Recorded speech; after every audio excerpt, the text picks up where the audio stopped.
शेयरवंश आप सभी को उम्मीद करता हूँ आप सारे मजे में होंगे, खुश होंगे और श्री जी की परम कृपा आप सबके ऊपर बरस रही होगी। दोस्तों बहुत सारे लोग कमेंट करके ये पूछ रहे हैं कि जैसे कि अब शरद ऋतुओं का आगमन हो गया है तो सर्दी के ऋतु में क्या हमारी दिनचर्या में कोई बदलाव आएगा या नहीं, प्रियालाल की सेवा में कोई बदलाव आएगा या नहीं, और प्रियालाल के भोग में हमें सर्दियों में क्या सावधानी रखनी है, किन चीज़ों का भोग हम पवा सकते हैं और किन चीज़ों का भोग हमें बिल्कुल नहीं पवाना है। तो ये कमेंट जो है अक्सर वीडियोस पर इन दिनों आ रहे हैं, लाइव सेशन में भी 2-4 लोगों ने ऐसे कमेंट किए थे।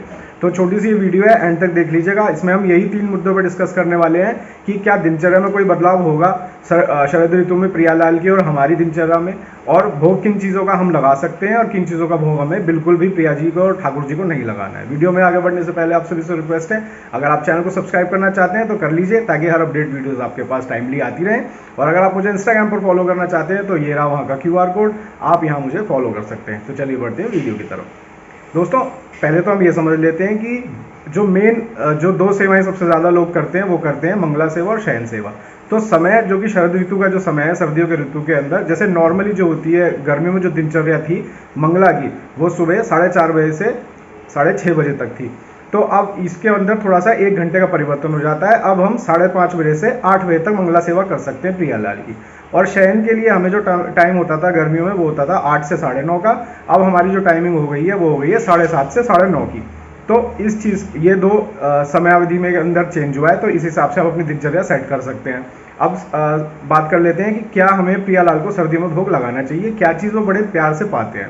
देखिए भोग के संबंधित कि किन चीज़ों का भोग लगता है, किन चीज़ों का भोग नहीं लगता है, इसके रिगार्डिंग मैं 2 वीडियो ऑलरेडी पहले बना चुका हूँ। आप यूट्यूब के अंदर देख लीजिएगा, मेरे चैनल के अंदर जाके। बाकी जो सीजनेबल सब्जियां हैं वो सभी प्रियालाल को लगेंगी, यानी सर्दियों में जो भी सब्जियां आती हैं वो सब प्रियालाल को आप भोग लगा सकते हैं। बाकी सारी चीज़ें तो वैसी ही होती हैं, आप लोग इतने समझदार हो ही चुके होंगे। जिनको फिर भी थोड़ा डाउट है तो वो अपनी मेरी वीडियो में जाकर देख लें। बस इन चीज़ों का ध्यान रखिएगा कि सर्दियों में हम ऐसी चीज़ें अपने प्रियालाल को भोग लगाते हैं, स्पेशल श्री जी को, क्योंकि दोनों बड़े नवल किशोरी हैं और सर्दी बहुत मानते हैं हमारे प्रियालाल। दोनों ठाकुर जो है हमारे ठाकुर ठकरानी सर्दी को बहुत मान लेते हैं, तो हमें गर्म गर्म चीज़ें उन्हें पवानी है। जैसे कि कोशिश ये रहे कि सर्दियों के अंदर अपने प्रियालाल को हम गुड़, घी और सब्जियों के अंदर खड़े मसाले जो होते हैं जैसे लौंग, इलायची, अदरक, जिनके तासीर गर्म होती है, वैसी चीज़ों का हम भोग लगाएं और उन चीज़ों को इस्तेमाल करें। ओवरऑल कहने का मतलब है आप ऐसी ही चीज़ों का भोग लगाइएगा प्रियालाल को जो सात्विक भी हों प्लस जिनकी तासीर गर्म हो, यानी हमारे प्रियालाल जो है सर्दी से दूर रहें।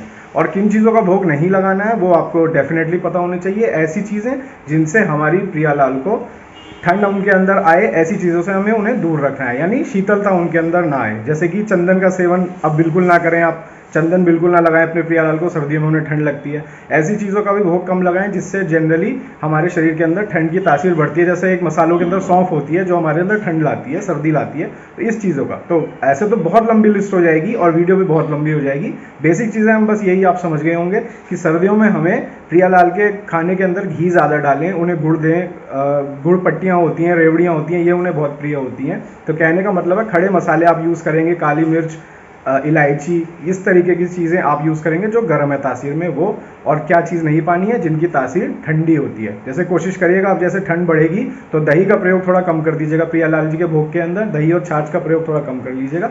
इस तरीके से आपको अपनी भोग वगैरह की तैयारी रखनी है प्रियालाल के लिए। अगर किसी भाई बहन के मन के अंदर कोई डाउट आ रहा है, कमेंट है कोई भी, तो आप बेझिझक कमेंट कर दीजिएगा, मैं उसका रिप्लाई कर दूंगा। इंस्टाग्राम पर आप डायरेक्टली कमेंट कर सकते हैं। तो उम्मीद करता हूँ बहुत सारे लोगों का सॉल्यूशन इसको मिला होगा। जो भी डाउट हो आप बिंदास मेरे को यहाँ पर मैसेज करके क्लियर कर सकते हैं। जल्दी मिलूंगा आपसे एक नए वीडियो पर, नए कंटेंट पर। अपना ख्याल रखिए, आप सभी मुस्कुराते रहिए। शेयर।